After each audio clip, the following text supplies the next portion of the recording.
मौजूद हैं डी चौक इस्लामाबाद में, जहां एक गधा अपने साथ होने वाले जुल्म के खिलाफ आवाज उठा रहा है। जी हाँ, अब खामोश नहीं रहेंगे। आपको इस्लामाबाद वालों से डर नहीं लगता? लोगों से नहीं, उनकी बिरयानी से लगता है। कि किसी रिश्तेदार के साथ भी ऐसा हुआ? जी, चचा शफीक को बीफ पुलाव में डाल दिया गया था।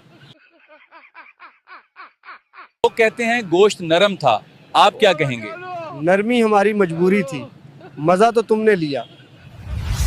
आप आवाम को कोई पैगाम देना चाहते हैं?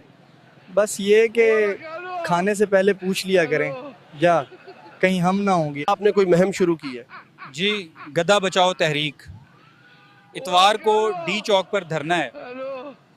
आपको सब्जी या गोश्त समझा जाता है, कैसा महसूस करते हैं? मैं जिंदा हूँ, प्लेट नहीं। मुझे इजाज़त दो, सलन ना बनाओ। आखिर में कोई पैगाम?